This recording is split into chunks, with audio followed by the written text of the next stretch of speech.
seen out of Obey Alliance and DGS has been, you know, long-time Priest players getting into Paladin and being able to pick it up very quickly and get very used to the job that they need to be able to perform. Because, you know, we always talk about, oh, Venthyr Paladin, so insane, so crazy, but it also comes with some big downsides, of course. You know, when you're not when you want to use all of these cooldowns together to be able to pump out amazing damage in every 4 minutes, there's also the big downside of in between that, you know, you have to be very careful with when you're going to be using your wings. You got to make sure you're having your wings for your Ashen Hollow, of course.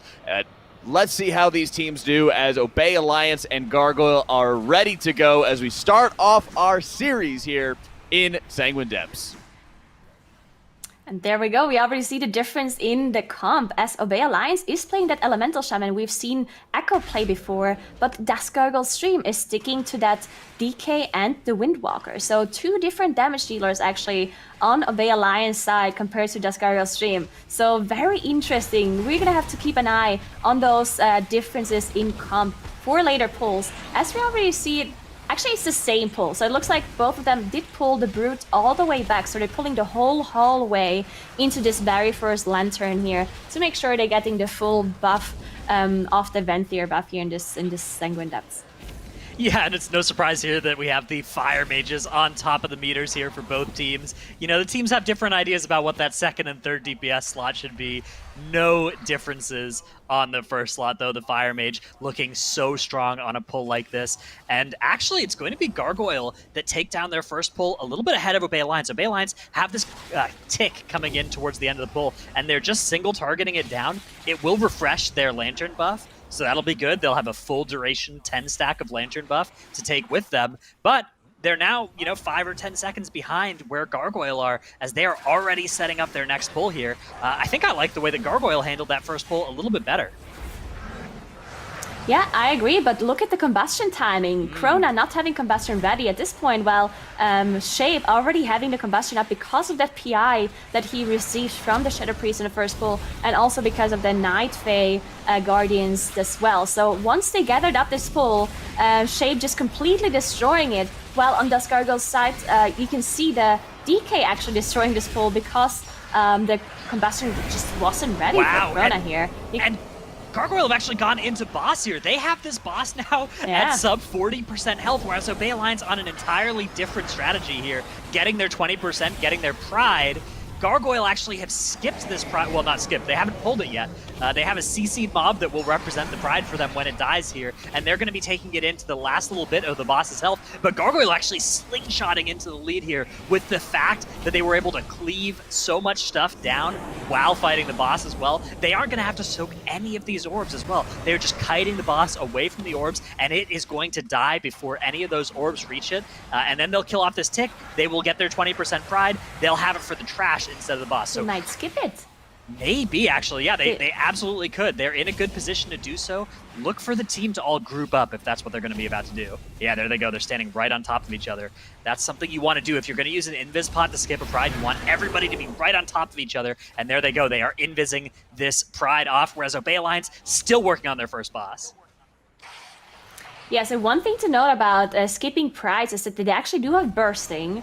And bursting makes it incredibly difficult to skip Pride, because if you're invis and you take damage, it actually breaks invisibility. So you have to use the invis potion either at the very, very end of your Pride, or you need to dispel it beforehand. So or use any sort of immunity to get rid of it. So definitely not so easy to skip the bursting. Oh, it's a tick that actually doesn't give bursting? Exactly. Okay. So they actually didn't get it. That's a really, really clever way that Gargoyle have adapted to the affix and made a Pride skip work, where other teams might have just assumed it was not really going to be feasible to do a Prideful skip because of that bursting affix that you mentioned there. So really, really clever pathing from Gargoyle. That being said, it's actually unclear that they're in the lead even at this point. Both teams at basically the same count, on basically the same pull. I mean, they've gotten to the same point in the dungeon, but with a very different plan through the first bit of the dungeon. Pump down. That's Mode's Paladin, pump mode for Gargoyle. IQ under a lot of threat here as well. He's at 7% health, no cheat death trinket available, or cheat death available at all. It's going to be the taunt from Maystein to bring the Sentinel in the other direction. Really good use of that DPS taunt to keep this pull alive for Gargoyle. But Obey Alliance, I mean, they're zooming through here, and I actually really like their position because they do have that powerful Mage Priest combo with the Fey Guardians, with that power infusion. That's going to be just so much damage over the course of this dungeon that they're going to get access to. Yeah, and looked like Shape just investing through to trigger that patrol, basically. It's like a small RP event that makes a second Overseer pack spawn and run across the bridge. So that's why Shape was walking over there, and now they do have all of them double Overseer pack gathered up here on this lantern that actually has been moved in one of the recent patches. So the lantern actually is outside now. In the past, they would just walk into the room, activate the lantern outside, and then drag them into a corner to get the buffs. But now the lantern's different position actually made those MDI teams adjust their strategy. And now they do have that full stack buffed for this Pride, while Gargoyle Stream also triggered their Pride as well. So both of them actually pretty like at the same time in this dungeon. I'm not actually 100% certain if Obey Alliance even triggered the lantern. Looks like Gargoyle Stream definitely did. Not certain about Obey Alliance, but I would assume they did as well because that double pull on top there. One thing I want to talk about is the Elemental Shaman we have for Obey Alliance. It's actually a completely different build than the Echo Elemental Shaman we saw earlier. Echo had Mirez playing that Night Fae Covenant and playing the Earthquake Legendary. Obey Alliance, though, 40 is actually taking a completely different look at the spec. He's playing Necrolord, which gives him that Primordial Wave that's going to give him a bunch of Flame Shocks on everything. And then he's playing this Legendary that makes his Flame Shock ticks reduce the cooldown of his Storm Elemental. So he's actually going to be having Storm Elemental for pretty much every pull. And this is a really cool, different look at the Elemental Shaman here. And it's actually a really versatile spec. A lot of different covenants work well for it. And here comes Obey Alliance with now the big pull onto the Lantern. This is going to be their Lantern activation. There you can see the Storm Elemental going crazy with its casts as they are getting huge damage out here. Mostly still from the Mage, I will admit. But 40 in a respectable silver medalist finish on the DPS meters here. Not bad at all. Yeah, so completely different strategies here between them as well, because Obey Alliance did play the Pride first and then activate the Lantern, while Gargoyle Stream did it the other way around. So that meant that DGS did not actually manage to refresh their Lantern buff as they just activated it now, while Obey Alliance, they probably are able to refresh their buff as they still have the buff active now, so they're going to be moving to the right side afterwards, activate that second Lantern, and then refresh the buff. And they might even be able to refresh it throughout this whole middle ring area here, which is going to be huge for them, as DGS is basically switching from Pride buff to Lantern buff to Pride buff to Lantern buff, right? So definitely a little bit of a different strategy here between those two teams. And throughout the dungeon, it looks like one team is ahead, but then because of those buffs, all of a sudden the other team pulls ahead again. So I think it's actually really close between those two teams still, just different strategies. Yeah, I have to say, I think I prefer Obey Alliance's side of things here. They are going to be rolling that Venthyr Lantern buff through the whole ring here. They are going to get it. They're going to get this Pride buff, which is easier to kill because they have those stacks. And they should be able to get over to that other Lantern with the Pride buff still and with some Lantern stacks. They'll be able to activate that one and kill the Quill next to it to refresh all their 10 stack. And, I mean, that's going to represent a huge amount of damage here. And you can see they are accelerating relative to Gargoyle Stream, who got that count, got to that 60% threshold faster. Obey Alliance, I think, are going to be able to close that gap and overtake as a result of this buff management that they are doing in this dungeon. It is a really, really intensive strategy, though, because if things go 5 seconds wrong and you lose those buffs when you were planning to refresh them, a pull that was suddenly pretty possible with 50% extra healing and damage can become completely impossible, and it can represent a full team wipe. Yeah, and this is a pretty huge pull that they're doing here on the Obey Alliance side, as they pulled a Sentinel, and it looks like triple pack on top. But because of all of those buffs they have, it makes it possible. But bursting, they have to watch out for it. Of course, they have the Shadow Priest who can help out with the Master Spell as well, which is really nice. Something that the Gargoyle Stream does not have available to them. DGS actually engaging Tarvold here. while Obey Alliance just deal with some trash before. It looks like they might also be pulling the boss. None of these affixes actually prevent you from pulling trash with boss if you wanted to, and that's exactly what Obey Alliance are doing there, pulling the ghouls on top of Tarvold here. So that's pretty dangerous on the tank actually, because those ghouls do a lot of tank damage. Yeah, this is a scary position to be in if you're a tank as well. And these are tanks that are playing a pretty offensive build. Skylark, he's playing that Spirit Bomb talent. That's a very offensive talent for Demon Hunters. And his legendary, it's just that damage one. Well, yeah, I mean, it is just the damage one. It's the one where when you cast Fel Devastation, it has a chance to not go on cooldown. So it is defense as well, but it's not reliable defense. It's nothing like one of those, you know, cheat death style legendaries. Or the Fiery Brand cooldown reduction one. So you can see they are going to have to be doing a lot of work here to keep him alive. He himself is doing 6,000 HPS to himself on this pull. Those ghouls hit so hard, and those Shadow Claws represent so much extra damage as well. But you can see, I mean, Obey Alliance, wow, both teams, they're just neck and neck here. 75% count on the board. Tarvold is going to go down for DGS, and it's going to go down a couple seconds later for Obey Alliance, but they have those 5 seconds of death differential. When you factor that in, I mean, these teams are 2 seconds apart at most. Yeah, this is so incredibly close between those two teams. It's incredible. It's all going to come down to this last era here, the last 2 bosses that are still up, and of course also the Gauntlet as well. Let's see how fast those teams can deal with this, as DGS is pulling almost all of the trash, except one of them being inkept here in the corner on top of the boss, while Obey Alliance looks like they're just dealing with trash first. So interesting. Again, different strategies between those two teams.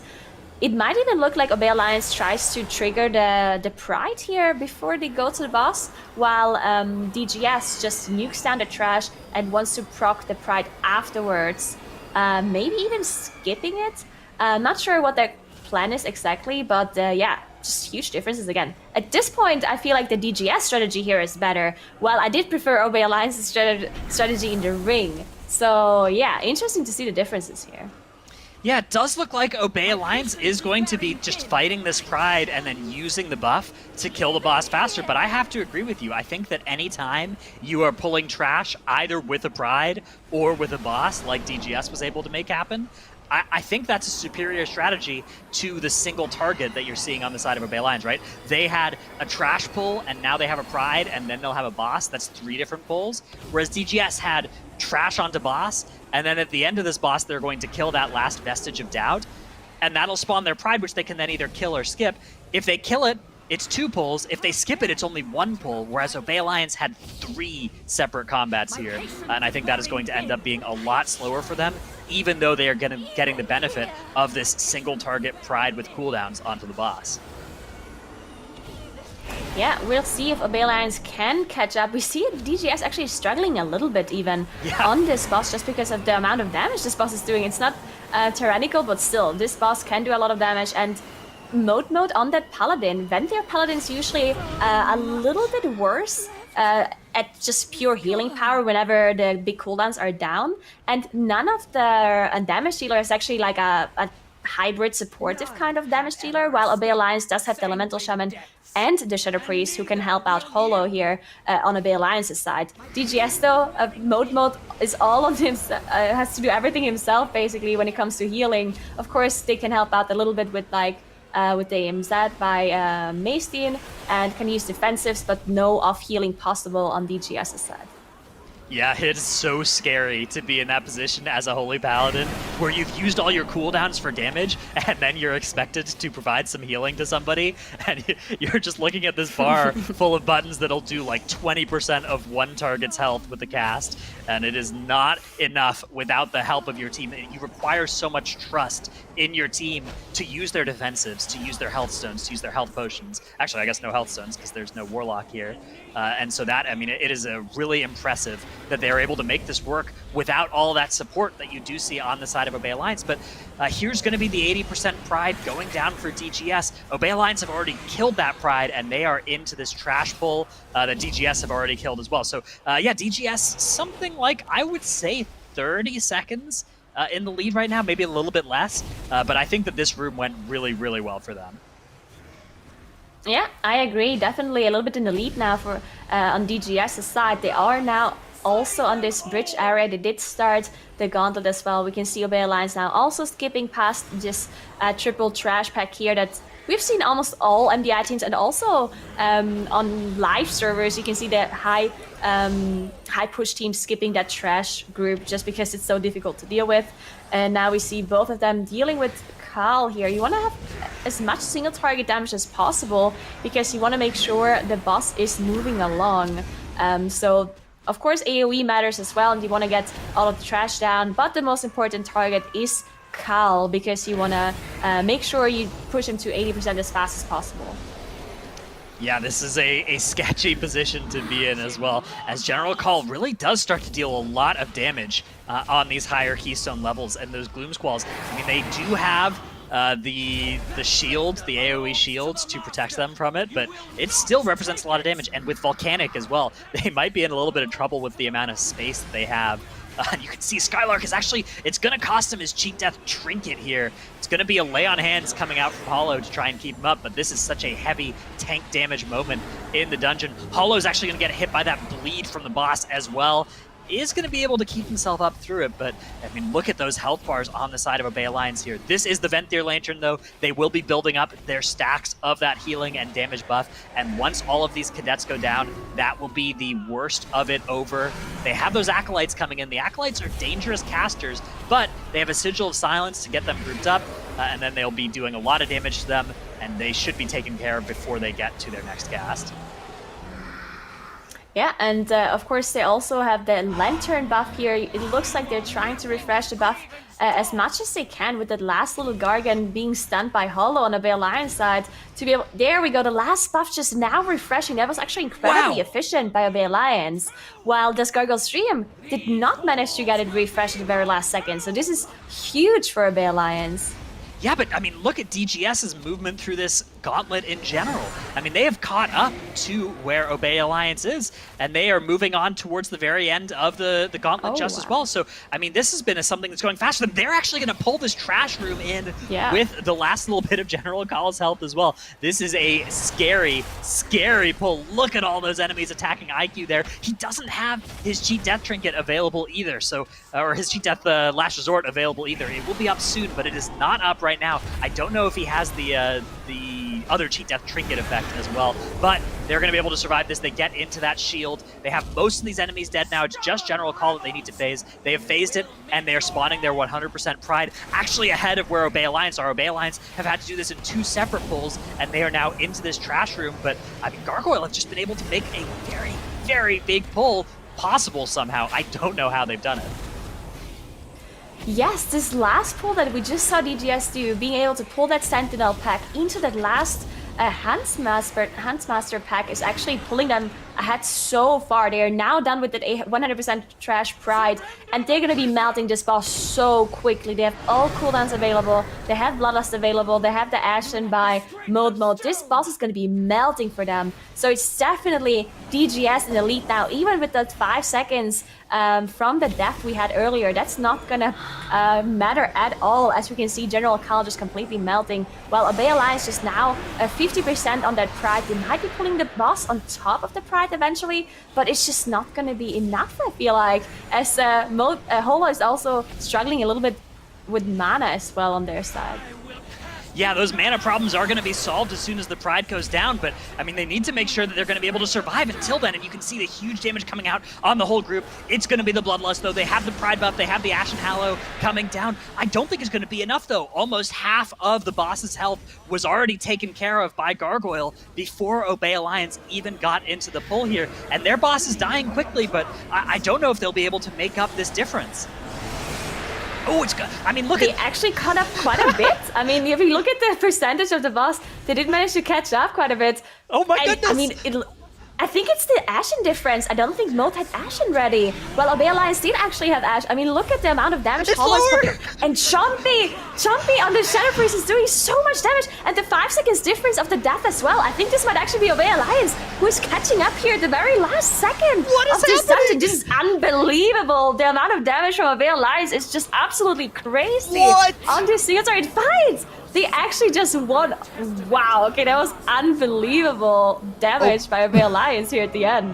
Oh my goodness, Wow. Obey Alliance on that one with the come from behind victory. I mean, it was close the entire way, but DGS started the fight first and everything, but Obey Alliance just destroyed General Call on that one, Tettles.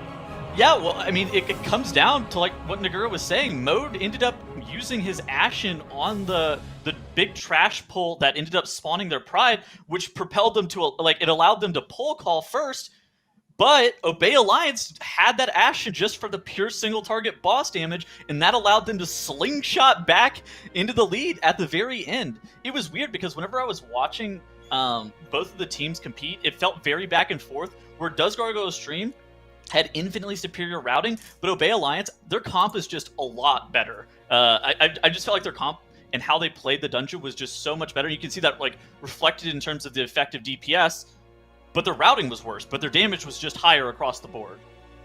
Yeah, and you also nailed it as well before the game even started, Tettles, talking about some of that diversity that would be coming out on the side of Obey Alliance, taking advantage of that Shaman there, and it seemed to be paying dividends quite well. Yeah, I mean, it looked good. Dratnus was talking about some of the different choices that the Shaman could have made during the middle of the run. Obviously, I'm not a Shaman expert. That is way more Dratnus' wheelhouse. But the comp itself and the utility it provides and the damage profiles that it brings, especially for Sanguine Depths, are a lot more valuable than what you have whenever you're running that Windwalker DK. Yeah, big time. Well, let's start talking about some of those pulls as well. Let's see what we got with that slingshot at the very end. Yeah, I mean, unfortunately, I don't have a replay of that slingshot at the very end, but I do have some of the Does Gargoyle stream pulls that really pushed them and allowed them to have such a great lead early. I thought the first one that they did, whenever they pulled all of this trash into Crixus, had that one mob parried off to the side, didn't spawn their 20% Pride until after the first boss. That was just really, really good routing. And then on the other side, for Obey Alliance, they're doing more, I would say, standard routing, traditional routing for what we saw during Cup play. Which, I mean, it wasn't bad, but whenever you go and then you compare it to what Does Gargoyle Stream is doing, how they're pulling just insane packs on top of their lanterns and are able to actually get those down infinitely faster and refreshing that 10-stack buff almost perfectly from DGS, it made it very difficult for Obey Alliance to be able to stay in the game with their superior comp. And honestly, I thought that both sides played absolutely to perfection. Here's another great example of this. DGS is pulling all of this trash into the third boss, having one mob parried off to the side, very similar to what they did in the first boss, not spawning their 80% Pride, where Obey Alliance kind of just randomly spawned their 80% Pride in this room. I thought that this was very bad. I thought that the decision to spawn their 80% Pride like this was just absolutely horrible, but they are able to bring it back at the very end. They're able to show how strong this composition of the Elemental Shaman plus the Shadow Priest with that Holy Paladin Healer can be, and they absolutely blasted off on General Call there at the very end. Yes, the Shadow Priest power coming in onto that one, Dratnos. Yeah, I mean, it just goes to show as well the ability we saw to pull those two last trash packs of the Gauntlet together. I mean, that saved time up front, but you had to use stuff like Ashen Hallow on it. And if you can save those for the boss can just melt in 20 seconds flat or whatever Obey Alliance were able to do it in. And I mean, that made the difference here at the end of the dungeon. But I mean, I think that some of the stuff Tettle showed that really this was a long dungeon. There was a lot of back and forth. And I think if you're both of these teams, you're going to be looking at some of the stuff the other team did in the dungeon and be like, oh, we could yoink that. Yeah, I think that's probably one of the biggest things too. Is these teams aren't going to be, reinventing the wheel or anything along those lines. But when you have games that are that close to agree, everybody's going to be looking for, okay, what did we not do as well in this run? Because they could definitely be doing even better.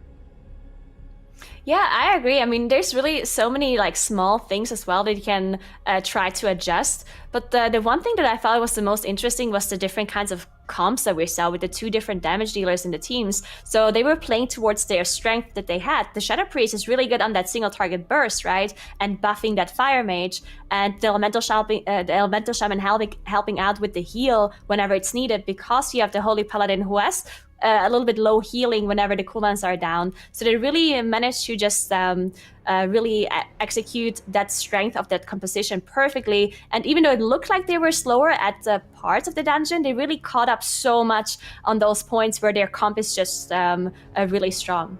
Jack, what did you think of the Ashen use right before call by Mode in DGS? Well, I think it was...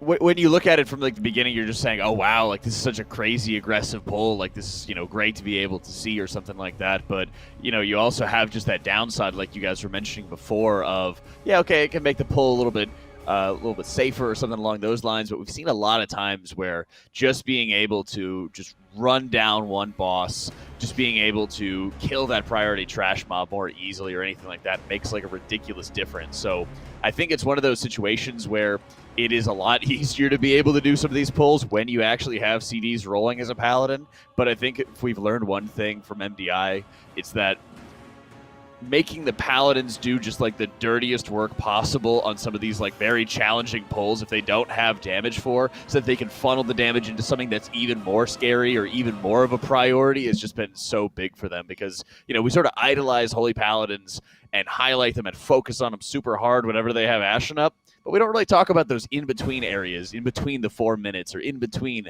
the wings usages. And I think that's probably the biggest area where you start seeing a very big difference between Paladin performance. Are they still dealing a lot of damage? Are they able to heal through heavy damage, or do they need to have the tanks kiting a lot to be able to get it? Are they getting lucky with wings procs or something like that as well? Yeah.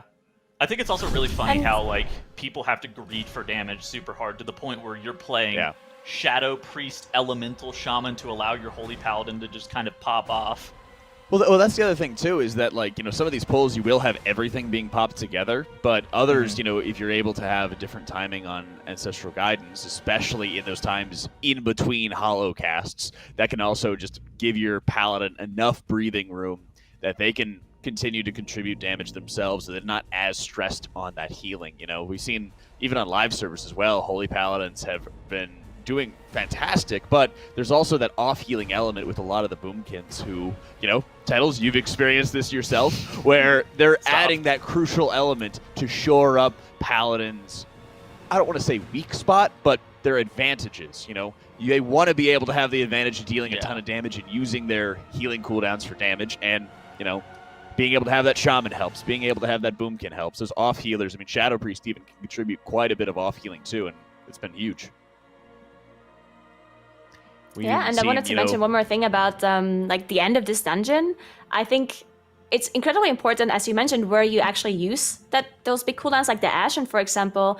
And especially if it's a point at the very, very end of the dungeon, this is something that is really hard for those teams to practice, because it takes you a long time to actually get to the very end of Sanguine Depths, at the very end of the Gauntlet. So it's hard to decide what's faster. Like, is it faster to do this double pull and use the Ashen there?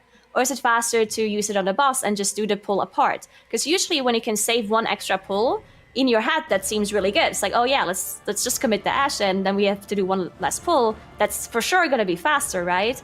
But it's really hard for them to actually practice the difference, because they always have to clear the whole dungeon up until that very point to see the difference, right? So it's like a huge amount of practice time that you have to put into that to actually figure out what strategy is faster. Well, also part of the difference too is that Obey Alliance is able to pull the Pride at like 50% HP and just drop their, pre-drop their Ashen, and able to get a lot of benefit out of that as well. Yeah, since it lasts such a long time, you're able to do that. It was pretty much as he just drops it, and he's like, all right, well, hopefully this can do some healing so that I can then go into the boss fight and everything, right? And we were able to see, okay, that gives them enough breathing room. It gives them enough healing so that they can pull into boss, start earlier, and everything like that. And that is just ridiculously important for, live pushing teams or onto MDI. How well these teams can just go in and take every little bit of advantage, and at the stress of their healer, of course, but it makes a huge difference. So let's see, because it's not going to be letting up here. We got bursting as well in the other side. Tyrannical, bursting, explosive. Let's get into it. Obey Alliance up 1 versus DGS. All right, so we can see the mirror comp again. So we are back to that DK for both sides, while both of them also are sticking to that Shadow Priest. So for the Gargoyle stream, that means they're switching their Windwalker for the Shadow Priest, while Obey Alliance is switching their Elemental Shaman for the DK. Yeah, it's cool that they both made one swap, and they've landed on now the same comp. Nice little bit of symmetry there between these two teams, and they are both starting off with this same trash pull on the left-hand side as well. And these affixes are actually such speedy affixes in this dungeon. Bursting Explosive are two affixes that are among the least impactful in terms of pathing and in terms of slowing down the dungeon, especially when you have that Priest Mass Dispel available to minimize the impact of bursting. So we are going to see these two teams able to pull just as big as possible, and it's going to be some massive, massive pulls to start us off in the Ardenweald section, as Gargoyle getting started here, IQ heading down the side here, and I wouldn't be surprised if they end up spawning their 20% Pride and then some off of this pull. Yeah, we're seeing them all gather up this pull, but they also use their Ring of Frost, both of them, to be able to just gather all of this up. You can see the tanks are probably going to be struggling a little bit, but both of the teams have that Master Spell on their Shadow Priest to be able to get rid of those bursting stacks. But depending on when you use the Master Spell is actually going to be incredibly important. If you can delay the Master Spell for as late as possible, it's going to be so much better for them. You can see just how many bursting stacks both of those teams are getting, as they also drop the AMZ here from the DKs to be able to survive the damage. You also see the Pride spawning, so they're both at exactly 20%. And yeah, looks like all of them have used most offensive cooldowns here for this pack. Still lots of defensives available for the tanks though, so that's really good. Both of them did manage to keep their cheat deaths. Yeah, one thing that's actually really cool about this dungeon as well is both teams have chosen entirely Dwarf or Dark Iron Dwarf-based compositions, except for their Demon Hunters, who aren't allowed to play those races. And that lets them handle the bursting actually with more than just the Master Spell, so they have so much safety against the affix. If anybody is ever in any danger from really any amount of bursting stacks, you just press your Dwarf Racial, all the stacks go away, problem solved. And you can see both teams at that 20% threshold now with the Pride buff. This is going to be a huge pull with the Pride buff and the Night Fae urn, everything grouped up. They are activating those urns, and this is going to be huge burst damage now. Yeah, they don't have their racials available anymore. As you can see, almost everyone has actually used it. So they want to make sure they use that Master Spell at the correct time. And you also want to see the immunities being used in case they need it. But of course, they have a lot of immunities in their comp. They have the bubble, they have the ice blocks from the mages as well. And if anything goes wrong, they also have the cauterize. And of course, also AMS by the DK. So huge amounts of defensives actually against that bursting as well on both of those teams. As you can see, just big pull into big pull by both of the teams. That's a usual thing we see in the Ardenweald area, because none of these trash mobs actually do anything incredibly dangerous, at least not onto the group. They do have this debuff that stacks up on the tank, that beak debuff that actually can do increasing damage onto the tank that can be dangerous. But for the group, there's no cast, nothing that can really do anything crazy. So that's why we see those insane pulls in that Ardenweald area. And that's why most of the teams do almost all of their trash percentage that they need in the dungeon here. And they end up skipping a lot of trash in the other areas that is just a lot less efficient to deal with. Yeah, you have these mobs in the Hakar wing and in the Mechagon wing that, you know, they're pullable, and it's even possible to pull multiple enemies at the same time. But getting to something like 15% trash from one pull, like you see routinely in the Ardenweald section, involves so much more risk than in this part of the dungeon. And that's why we see these teams, reaching 45% trash count here, and they may even grab a little bit more. It doesn't look like it's going to be the 60% Ardenweald special, which we have seen in the past some teams decide to do. So we will probably see a little bit more trash coming in those Mechagon, in those Hakar wings, but I mean, still a lot of trash coming from this part of the dungeon, as Gargoyle, now empowered with that Pride buff, are going to be going into Dealer's Iaxa a little bit ahead of where Obey Alliance are. It is worth noting there's a 2% trash differential between these teams, so maybe later on the pulls will be able to be slightly better for Obey Alliance, but we'll have to see. I mean, 2% isn't a lot. Maybe it doesn't make a difference. Yeah, we're gonna have to see, as DGS actually did reach the boss quite a bit faster. I mean, possibly the 2% is not gonna make up for the difference that we've seen so far, but we don't know how the cooldowns are lining up for them, because if Obey Alliance did manage to, for example, save Ashen Hollow for the boss, while DGS had to use it previously, that's really gonna make the difference. But it looks like, yeah, if you look at the damage on DGS's side, Moat definitely did not have that Hollow available, but it's down now, so he actually did get it back up. He did pop it, as you can see. The Bloodlust also has been popped, so he's catching up on damage, while Obey Alliance is also using their Bloodlust here. Yeah, this is a great boss to use the Bloodlust on. It's a boss that actually can be pretty dangerous here on a +20 Tyrannical as well. You can see that Arcane Lightning debuff. As it's getting passed around, it actually is ticking for quite a bit of health there. That last tick, taking 20% of 40's health away there on the Death Knight. And I mean, if that is left unchecked, or if it combines with a source of another damage, if it lands on somebody who already has stacks from the last time they got that, it can be pretty scary. So it's an important boss to stay alive for. And both teams doing a good job of that so far. It's going to be DGS taking the boss down somewhere around 22 seconds. There is the difference in time between these two teams after the first boss goes down. So not an insurmountable lead by any stretch, but certainly a substantial one. And DGS have to be pretty happy with their position here as they are making their way back now towards the central ring. It's going to be really important, though, how quickly they are able to execute their movement through the dungeon as well.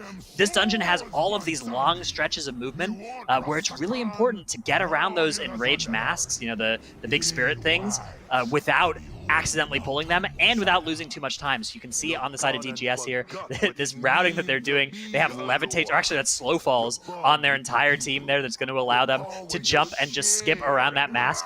Obey Alliance now reaching the same spot here, and they actually have that spirit in the same spot that it was in for DGS. Let's see if they are able to also lose as little time in the movement as DGS did. They're now in their pull.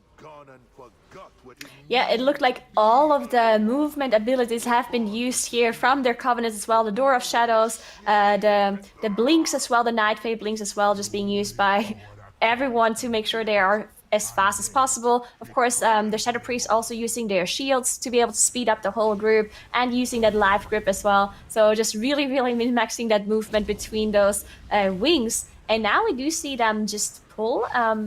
It looks like the Obey Alliance is just skipping those Warlords. That's very interesting to see. So they don't want to deal with these Risen Warlords. They are pretty slow to deal with because they have so much HP. So it looks like they're just pulling them away. Skylark pulled them away. Use that Shadow Melt. He's the only one who is Night Elf. So he's the only one who's actually getting in combat with them, and then using the Shadow Melt to de-aggro, while the rest of the team did not get in combat because of that tank just pulling it to the left. So really nice skip by Obey Alliance. And as you can see, they're only 1% behind now compared to DGS. So it looks like they actually caught up quite a bit just because they didn't have to deal with those Warlords. Yeah, that was the 2% trash we were talking about earlier, and that's where it's come into play now. You know, they used that to mean they didn't have to deal with these two Warlords, and as a result, the two teams are at basically the exact same position here. This is a very sketchy pull, though, that they're working on right now. This is one of the harder pulls in the dungeon in the Mechagon wing here. A lot of stuff to manage, and a lot of stuns going out on the group as well from that ARF. So you can see targeting the Shadow Priests here for both teams as they're both going to end up getting stunned. And they need to make sure that they don't get anybody's heads cut off here by those headless clients. Looks like both teams have done a pretty good job of it so far. AoE stuns well managed as well to not hit the entire group. It's going to be Obey Alliance actually taking down that ARF first now, so they have skyrocketed ahead into the lead here. Invis pots are now being used, and they are going to skip on through to the middle bit of this here. They're going to use the engineering. So when you have an engineer in your group, you can actually turn off the slimes there, and they're going to use that to now get to the other side without having to deal with that, those slimes. Both teams now on the same pull here, double lubricator. A lot of kicks need to be managed here, so there's not really too much that they can safely do until they have that Sigil of Silence. And there it is. So DGS actually is going to be pulling this into those essential oils. Obey Alliance probably waiting for that sigil as well before they are making the same pull. This is a really, really kick-intensive section here. Each of these mobs really requires 2 interrupts to be well managed, so it's going to be the AoE crowd control effects that they have to rely on, but at some point, they're going to run out of those things. And you can see the Essential Oil cast actually now going through on the side of DGS. Facemic there under so much pressure. Mode also 10% health is going to stay alive there. They got, wow, that was a lot of danger. They got through it though. Yeah, that was incredibly dangerous by both of those teams, but so well executed.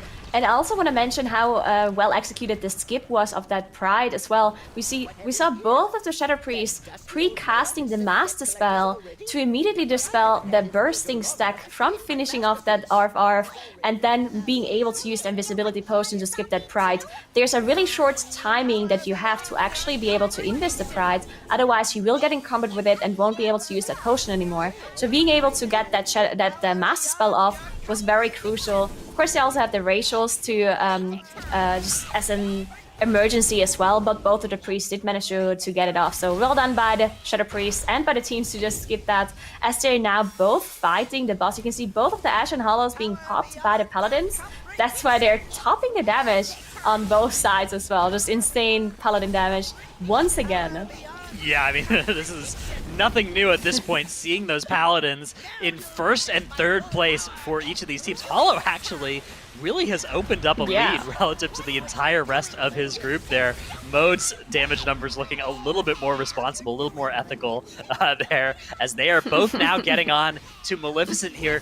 3% more damage done to Millhouse by Obey Alliance, with these two teams having pulled the boss at almost exactly the same time. I mean, this is as close as a game gets here. And with our first game in this series separating, less than 10 seconds between these teams, I have no idea which team is ahead at this point. Yeah, this is incredibly close. We saw DGS unfortunately not being able to click one of the bombs as they were falling down. So we had to see Mick had to run after the bomb and click it, which of course is a little bit of a damage loss if you need your ranged DPS to walk there and click on it. So usually we see them just stand in melee and we just have them spam the bombs as they are falling down, and they just immediately disable them. But didn't manage to get some of them. Shape actually dropping really low because of that Shadow Fury that he used to interrupt the boss's cast. Did manage to survive, also still has Cauterize available too, so he was totally fine even if he would have dropped a little bit lower. So no problem there, as we can see both of the teams so close. Obey Alliance slightly ahead on Millhouse Manastorm, but 2% behind on Maleficent. So really, really close between those two teams. Yeah, this has been incredible there. It's going to be Millhouse dying right around the same time for both teams, and they're now both on Maleficent. It is DGS who does have the lead here. They are going to be probably killing the boss first, although perhaps the cooldown's coming up here. We do have the combustion there, just used by Shape, so that is going to be melting Maleficent a little bit, and I mean, they'll be dying within seconds of each other here. And these two teams at basically the exact same trash count as well, 67 versus 68. I think that's very likely to be the same trash count. I don't think there's going to have to be different sets of enemies pulled here for these two teams. As Obey Alliance get that boss killed, so do DGS. DGS are going to enter that sewer a little bit ahead of Obey Alliance, but I mean, there's zero seconds separating these two teams right now. One thing we have to note is that Obey Alliance actually does have... Oh no, they accidentally pulled that Pride. I'm pretty sure that was an accident because they skipped this Pride earlier, and once they got out of the zone, they probably wanted to just walk past it. But somebody must have walked too far to the right side and actually aggroed this Pride. This is going to be a huge time loss for Obey Alliance because they can't really use this Pride buff for anything either. After this, they're going to just have to be walking a lot, which means that they really can't use that buff for anything specifically. So very unfortunate here for Obey Alliance.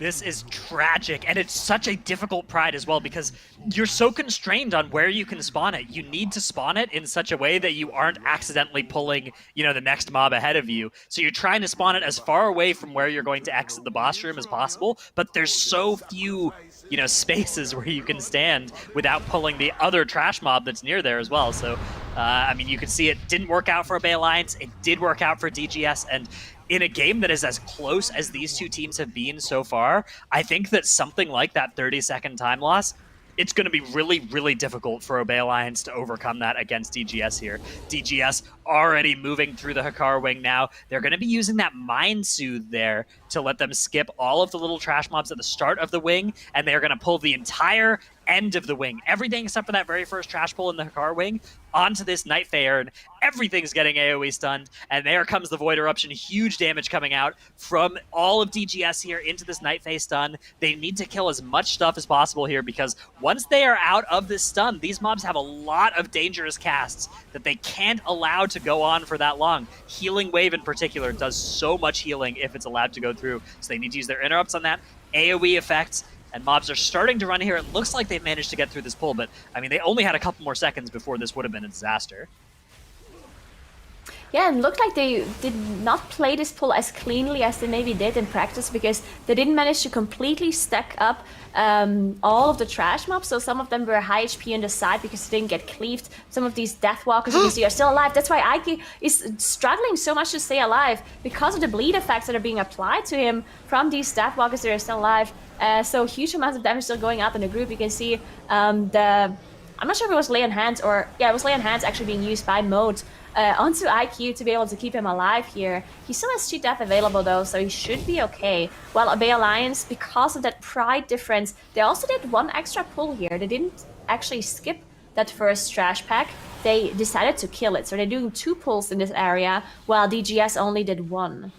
Interesting. This is going to be really interesting to me, is how this affects the very end of the dungeon, because even though DGS are looking like they're in a good position now, if they have to do some extra trash at the end, you know, if they have to go up the stairs and grab those enemies at the very start of the dungeon while they're killing the last boss, and Obey Alliance doesn't have to do something like that, that could actually be an opening for Obey Alliance to catch back up here. But so much is going to rest on how quick the teams are able to get through Hakar right now. Hakar pulled for DGS, and this boss is such a brutal tyrannical boss. They need to get this thing killed as quickly as possible. There's going to be the Bloodlust coming out. The first Blood Barrier cast comes out from Hakar as well. They're able to burn through the first shield very quickly now, and they want to get as much damage onto this boss as possible before its next cast as well, because as you do more damage to it, more ads start to spawn. So the strategy that DGS did was they decided to go kind of slow on pull so that they didn't spawn too many ads before the first Blood Barrier came out, and now they're just going to try and nuke the boss down.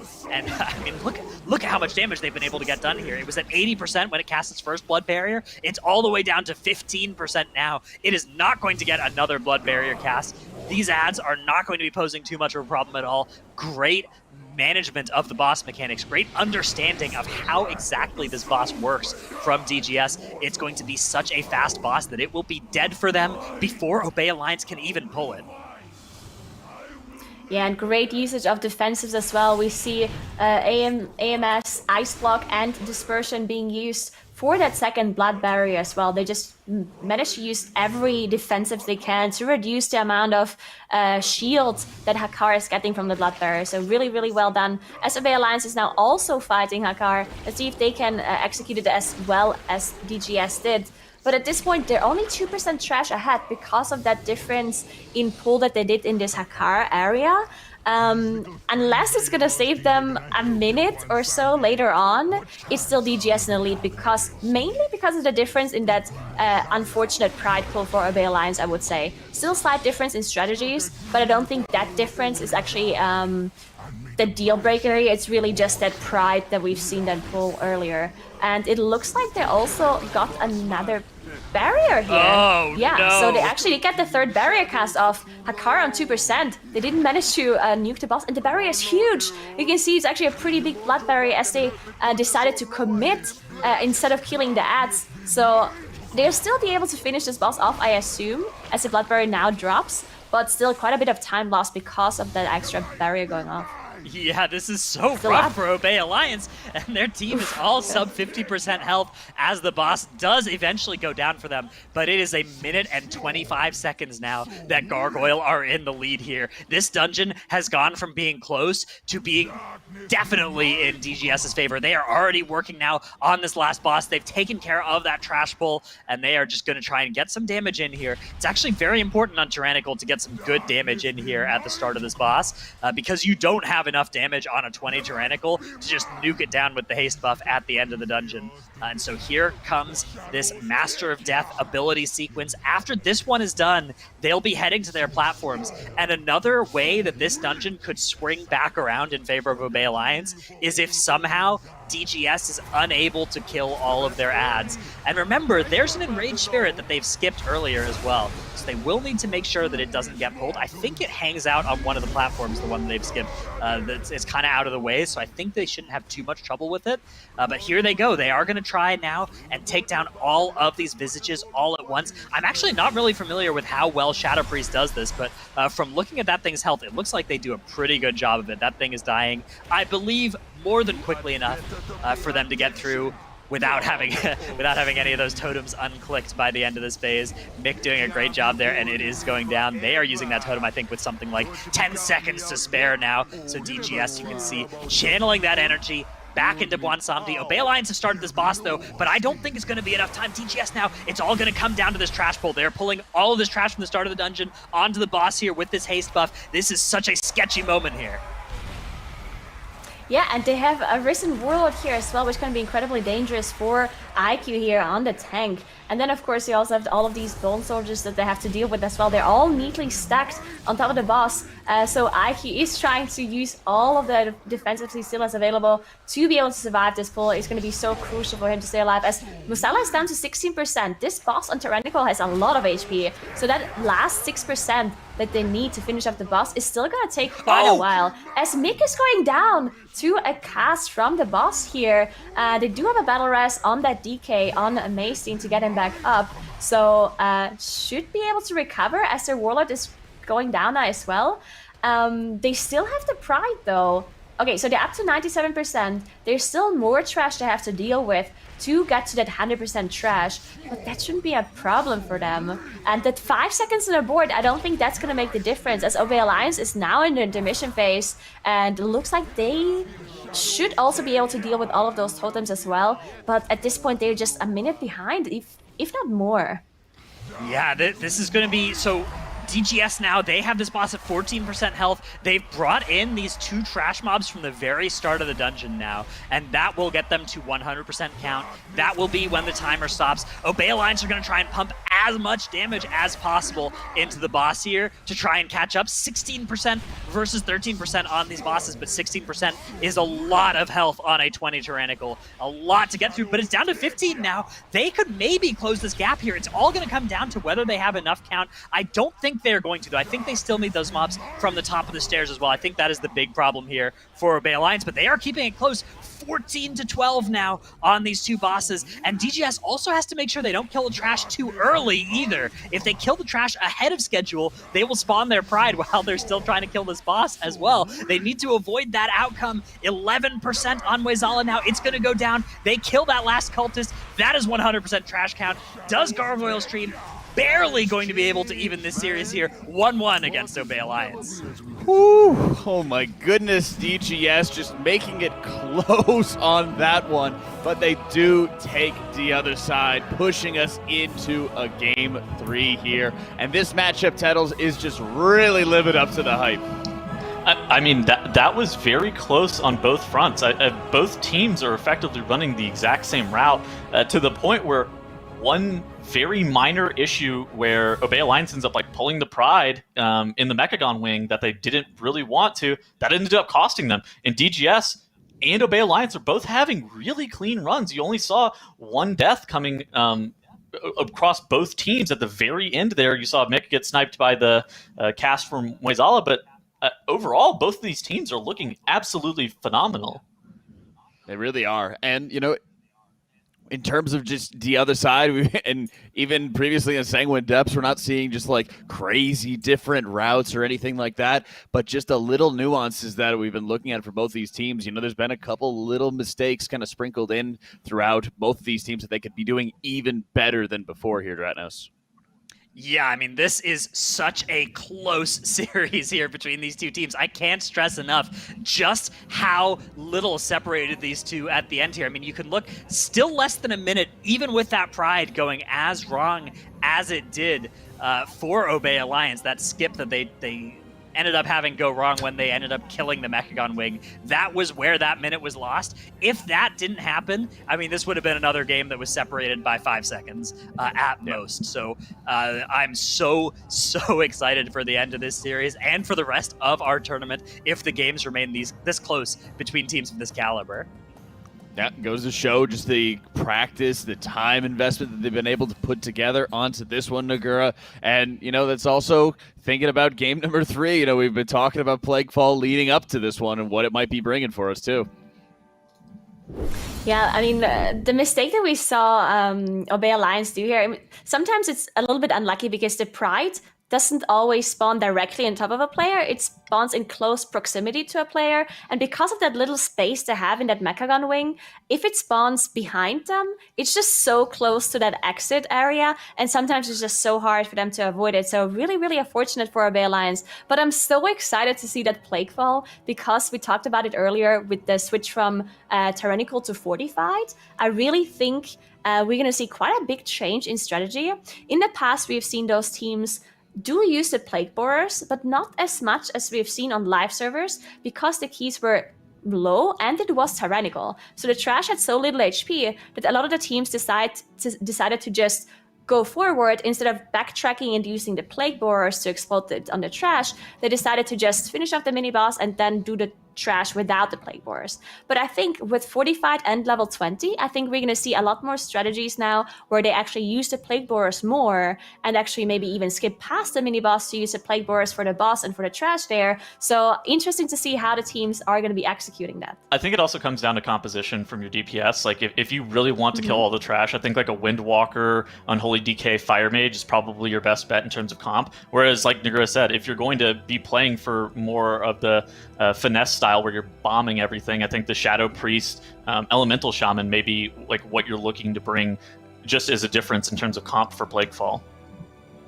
Yeah, I think it's something we really got to watch for. And tell us, before we go into that Plaguefall, though, what do you want to highlight for us for the other side? I feel like what we saw from the other side was fairly standard for what we've seen across the whole entire MDI, and it felt very similar to what you see on live a lot of the times. There were a lot of these pulls in the Ardenweald area that got most of the count for both teams. You saw like the Dwarf and the Mass Dispel coming out to be able to mitigate bursting there. Of course, you did also see Does Gargoyle Stream doing a great job of pulling these headless clients with the ARF, making sure that they are invis potioning off that Pride that ends up spawning that 40% Pride is really annoying. And this is the only blunder of the whole entire dungeon from either side, I felt like, in terms of deviating from their own typical strategy. Obey Alliance ends up pulling that 40% Pride after they end up killing Maleficent and Millhouse. After this Pride, you effectively just run for 25 seconds, lose most of that buff, don't do anything with it, kill one mask, and then you're just doomed. Where on the side of Does Gargoyle Stream, they are able to get their pulls off, and while they kind of looked a bit shaky at the very end, and like they could have lost some time if Obey Alliance was actually having a really good run, I mean, overall, both of the teams had excellent runs. They were perfectly clean, and that's what we were talking about like in the pre-show. Like what we needed to see from both of these sides is just clean, consistent runs, and they're playing their own gameplay. And I feel like that happened a little bit more so for DGS here, but on both sides it's happening. Yeah, no question here. And, let's start setting our sights again here for Plaguefall. Dranos, what are the other big things that we need to be watching from both of these teams as we get ourselves ready? So there's the two main ways that you can use this dungeon against it. One is the Plague Borers that explode for huge damage onto mobs and potentially bosses. Getting good use out of that can represent a lot of damage, and it's much more important as the key level goes up. And since it's gone up to 20 from 18, those mobs are dealing more damage to themselves and to the other mobs. So that is going to be an important thing. The other thing is the Fungal Mancer's Wonder Grow. So these are mobs from the very first trash section of the dungeon. It gives themselves and their nearby allies a nice haste buff. And if you're a mage there, you can spell steal it. You can spell steal multiple stacks. They stack up on yourself. From one cast, you can yoink it from the Fungal Mancer itself and from all the allies that it hit. And you can get yourself up to a huge amount of extra damage, a huge amount of extra character size as well, so you can really just kind of skyscraper your way through the dungeon. And which of those strategies these teams decide to emphasize more, and whether they try to employ both or focus instead on trying to streamline the path, go through the dungeon more quickly, a little bit less of that intricate setup, that's going to be an interesting decision that I think these teams, it's unclear what the best option is. Well, Dradnos, everybody knows that the mage is the main character of World of Warcraft, and thus you should be catering and playing around them at all times. Boo! Agreed. Mage is the main character of WoW. I don't know if you know this. Unfortunate. Well, that's why we have all the boomkins on the desk with us as well, because the mages just push them out. Yeah, the mages are still out there playing the game, of course. I hate you all. Those who can't do teach, and those who can't teach cast the MDI. Don't worry, Tettles. I'll be sure to DM you next time I need some help on mists, okay? We could really use that Convoke there for you, bud. I got your back, man. I appreciate it. All right. We've got DGS and Obey Alliance tied up right now as we're waiting for them to get ready before we dive into Plaguefall. And, of course, winner is going to be moving on through the upper bracket. And that's something we haven't really touched on as well, Drados, is they get the privilege to go up against Echo in the quarterfinals tomorrow. Yeah, I wonder if either of these teams are looking at that and like, you know what? Actually, you guys could win this one. I'm out of here. Get me away from that Echo matchup. Hasn't looked like that so far. It looks like both of these teams are intent on trying to win, and they think that they can challenge Echo, and I think they can too. I mean, looking at these 4 dungeon runs we've seen in these first 2 maps, I mean, they have looked so good. There's been the odd, like, 1 death here or there, but the core strategies have looked fast. They've looked well-honed. They've looked well-practiced, and I think that they are absolutely up to the challenge of competing with Echo. So the privilege of doing that, only one of these teams is going to win it. It's all going to come down to this Plaguefall. I mean, Echo did lose in the upper semis last cup to PI me, and I mean, they are mortal to the point where, I mean, weird stuff has happened in the upper semis before. So I think that Obey Alliance and Does Gargoyle Stream have looked consistent enough to where they absolutely can compete. One thing to mention, though, is actually that... Go for it, Negra. One thing to note is that it's actually unfortunate that they have to show their Plaguefall strategy here. Yeah. Because the first game tomorrow against Echo is going to be Plaguefall. So if one of the teams would have managed to 2-0 the other team, they could have kept their Plaguefall strategy hidden for tomorrow. But now that they have to play it on broadcast, Echo can actually watch whatever the teams are showing here. And then if Echo is slower, they could say, oh, so we have to make up some time because Obey Alliance or DGS actually are faster here. So a little bit of a disadvantage against Echo tomorrow because they have to play this dungeon now.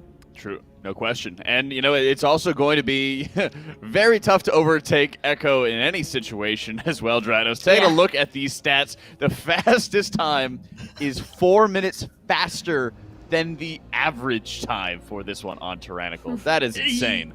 The average time in this dungeon is weighed down by some runs that have gone horribly wrong, though. And that is something this dungeon has the potential to do. You know, if those fungal mages, if those plague borers don't work out for you, you sometimes don't get a second shot at it, and you have to really slow things down. Let's see what these teams are up to, though. Obey Alliance looks like they are going to be invising the entire first trash section, whereas DGS getting started with a big pull here instead. So right off the bat, we have a difference. And we see the Disc Priest on DGS's side and the Moonkin. So very interesting difference here in comp even. Just mode sticking to that Priest here for this dungeon. We've seen some interesting strategies in Plaguefall specifically, because if you're using the Plague Borer's bombs a lot, and you also use that Wonder Grow as well for the mage, then the damage of the rest of your team is not actually as important, because you're just trying to support the mage and you're just trying to use those plague boars as much as you can. So that's why we've seen some interesting comps from different teams. We've even seen the Rasta Druid as well being played here from JB to have that Mass Druid, to have that supportive utility from the Druid. Maybe that's also the reason why we see the different comp here from DGS as well. Just having the Druid here, but he's not actually playing Mass Druid, he's playing Heart of the Wild. So yeah, interesting to see what the Moonkin is going to bring here for them in Plaguefall. Oh, so much damage coming out here as DGS, I mean, because of their composition difference, you can really see the two teams have a different incentive at the start of the dungeon. Right off the bat, Obey Alliance just want to get that Ashen Hallow used somewhere good. So they got onto the boss with skipping all of the trash, right? 0% trash, just directly onto the boss, and then they use Bloodlust and all their cooldowns on single target. DGS, on the other hand, they don't have any Ashen Hallow to be such a thing that they are building their path around. They are going to get to 20% trash instead, get this Prideful killed, and then they're going to use that Pride to make the boss a little bit safer, a little bit faster, and I mean, I can't. It is going to be a long time until we know which of these teams actually is in the lead at this point because their strategies are so fundamentally different. You can see that Fungalmancer with the entangling roots in the back of the rune is going to be powering Krona up there with the spell steals. Whereas Obey Alliance, they are using those Plague Borers to kill as much trash as they can here, and it's actually very important that they manage the Sanguine well in this area, because if the mobs heal up too much from Sanguine, they might not die to the Plague Borers, and then you have stuff that you weren't planning on staying alive, living and killing the whole group. So Obey Alliance, really important to do the best they can without access to stuff like Ring of Peace that teams have often had to really move these mobs in this area of the dungeon. Yeah, one more interesting thing to note as well is that both of the Demon Hunters did switch to Necrolord. We've seen that in the past because you want that Necrolord buff here with the Flashcraft, making sure they get that haste buff as well. So both Demon Hunters are the Necrolord Covenant for both of those teams. We see the Pride being spawned now for Obey Alliance as well, as they're popping the AMC to help out with the healing, using the Plague Borers as well to help out with the Pride damage. Very efficient to use the Plague Borer Explosion for the Prides.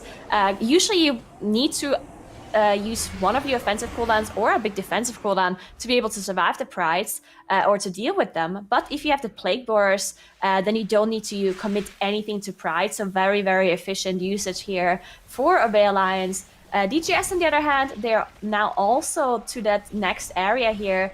Maesty using the Convoke to deal with those Plague Borers. Very interesting. I mean, in the end, this whole area here is being dealt with Plague Borers, so the offensive cooldowns are not actually as important. Usually, you do want to use them to get the Plague Borers low, so you actually have them explode faster. So yeah, interesting to see the usage here by Maesty. And Obey Alliance, they're very, very fast as they're already down to that tentacle area here with the mini-boss.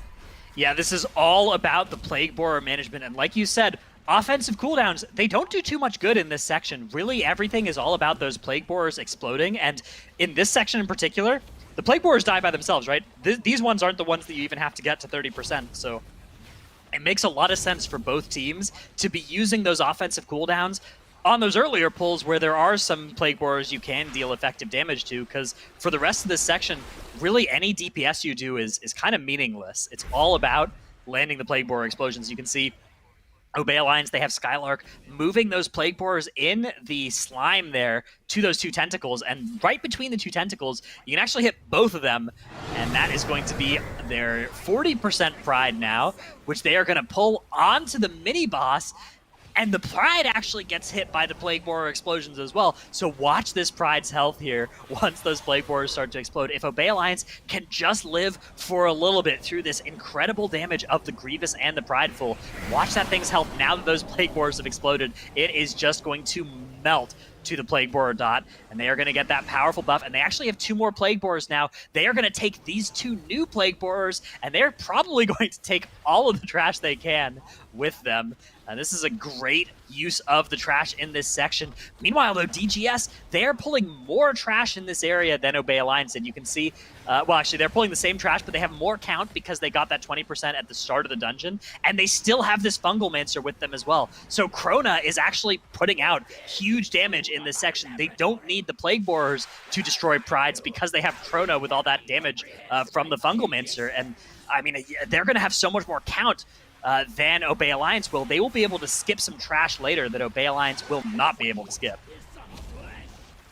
Yeah, and also one more thing to note is that Obey Alliance actually just did not use any of those Plague Borers for the boss either, and for this last trash pack. So they decided that they just use their offensive cooldowns to just melt this trash on top of the boss.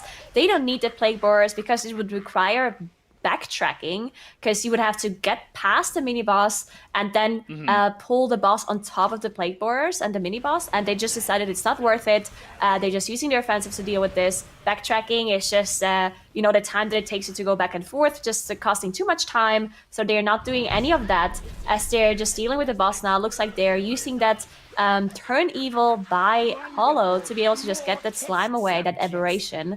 And now DGS also ended up being at the tentacle area.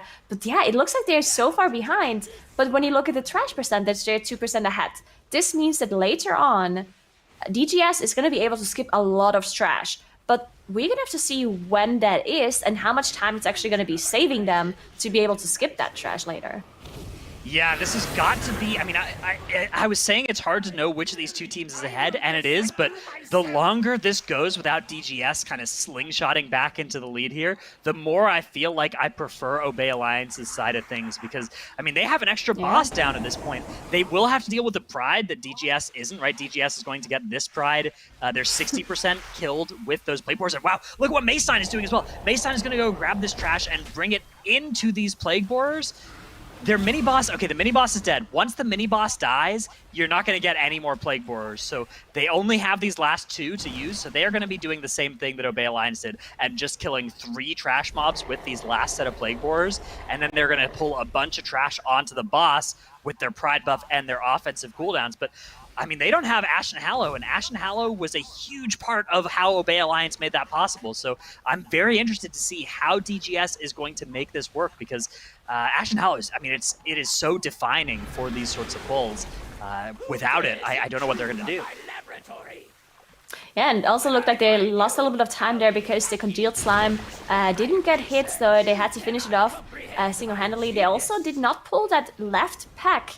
Obey Alliance, I believe, did pull the Plague Binder pack on the left side with the bomb, so a little bit more trash for them that they have to deal with here on top of the boss.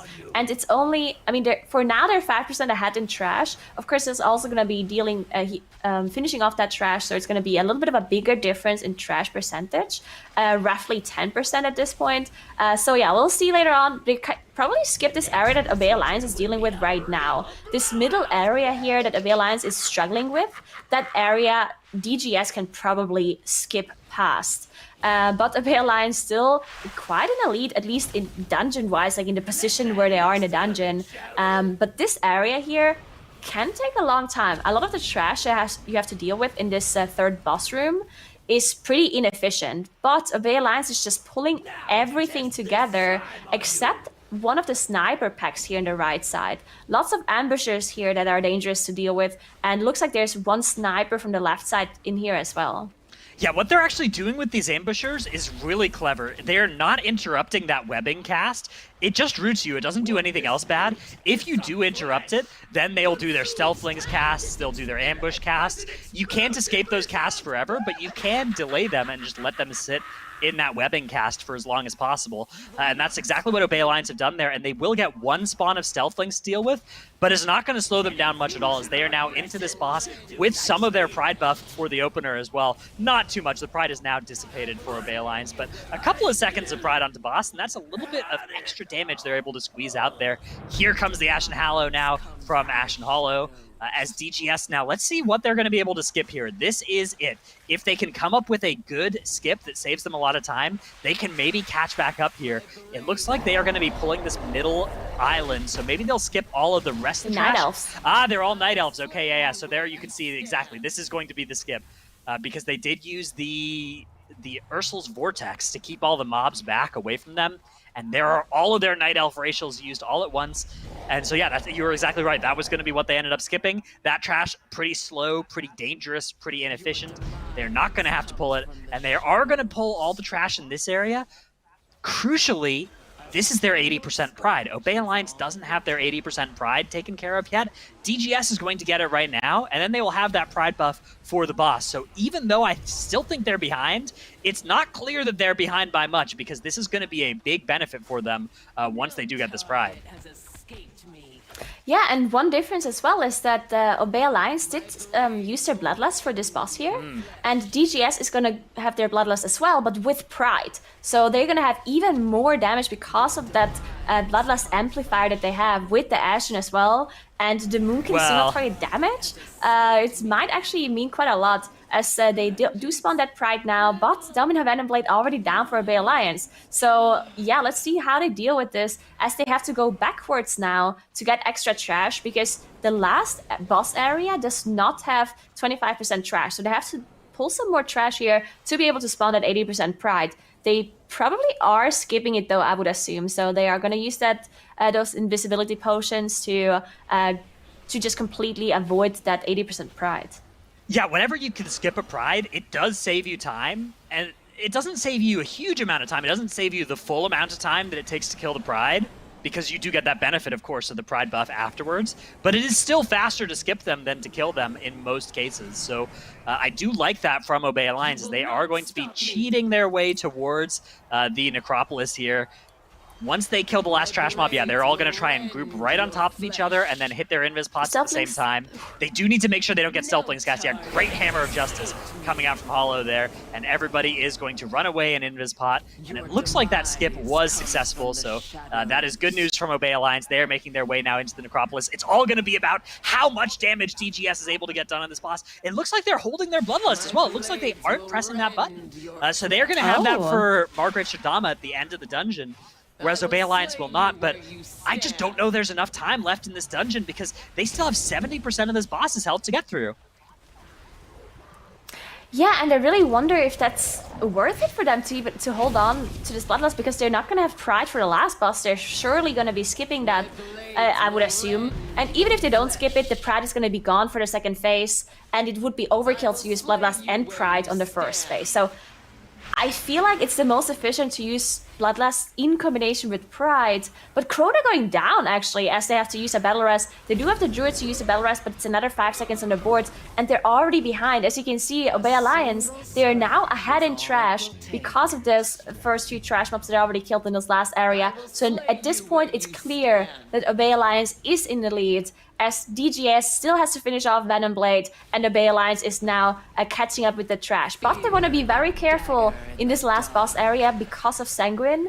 This mini-boss can move really slowly, especially because it just constantly casts. So if it spawns in one of those blood pools, the Sanguine pools from the Devoted, then you can lose a lot of time. So we want to make sure that they play this slowly, but it looks like they're doing this very, very clean. They're not pulling everything at the same time. They're just pulling each pack by pack and just finishing off the mini-boss. So really well executed by Obey Alliance, not having any of those Sanguine heals go off. Yeah, it's all going to be... Oh, okay, but Obey Alliance, they're actually going to be fighting this Pride. They aren't going to be able to skip it. It's spawning here right next to boss. They're going to fight it with boss, and so they'll probably kill it off during that first intermission. Oh, no, they're just going to kill it off. I mean, they're focusing too much damage into this thing. It will die long before that intermission. They will have some extra damage in the first phase, but like you said, it is a little bit wasted to have a Pride buff during this boss fight, because you're spending so much of that intermission time just running around, not doing damage. So there is the Pride buff now landing on Obey Alliance. Meanwhile, DGS working their way through the second of 3 trash pulls in this room. I just don't think there's enough time left here for them to catch up. I think the DGS's best hope is for something to go catastrophically wrong now for Obey Alliance, which on this boss fight, it absolutely can. There's a lot of ways that this boss fight can go very wrong very quickly. It is a scary, scary boss, especially when you are focusing damage into the boss, when you're ignoring those malignant spawns and they are just meleeing your tank. You can see they are taking care of these Devoted during the intermission. It's going to be... Okay, so they will still have their Pride buff here for the second phase. So that will let them deal with it quite quickly. Then it'll just be a question of what they have saved in the tank for the third phase. Yeah, and one difference as well is going to be that Bloodlust on DGS's side, that they're still safe for this last boss. So they have to pull the Pride on top of the boss. Looks like DGS is doing the same thing. And so the only difference is going to be the Bloodlust, but they're using it at the pull. So they're actually just committing that Bloodlust for the Pride and phase 1 here of Sodama, which is something Obey Alliance didn't have to use. So yeah, looks like it's going to be incredibly hard for DGS to catch up here, as Obey Alliance is just having such a clean run, and the strategy difference seemed to be really in favor of Obey Alliance. Just skipping that first trash area really seemed to be saving them quite a lot of time, just dealing with the other trash quite a lot faster. Yeah, this is so sketchy for DGS. They're going to use their Cauterize there, but they do get through it. They are now making their way through the first intermission, but Obey Alliance is already in the third phase. They are out of both intermissions. They just have to tunnel boss. This third phase, though, is the scariest. All of that damage is coming out from the Infectious Rain, and they have to dodge these tentacles and deal with the ads at the same time, but it's not going to matter. Margrave Shadama now, 2% health. It is over. Obey Alliance going to take this series 2-1 against Does Gargoyle Stream. That's right, Obey Alliance taking that victory there in Plaguefall in very decisive fashion. Going to be moving on into our upper bracket, sending DGS down to the bottom on that one. Congratulations there to Obey Alliance. That was a very tight, very close series there, Titles.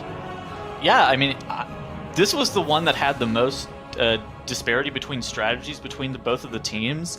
Overall, Obey Alliance ended up showing something that I felt like we hadn't seen a lot. We saw a lot of really fancy stuff coming on during the cups with how teams were playing Plaguefall with there's a lot of back pulling, I felt like, during the cup play, but Obey Alliance really, I felt like, went with the flow of the dungeon, I think is the best way of describing it, and really just tried to go with how the dungeon played itself out. Very minimal backtracking. I liked how they did their first pull with just blowing all of their cooldowns that they had at the very beginning into the boss. I thought that felt pretty good. And yeah, I mean, honestly, I don't think Does Gargoyle Stream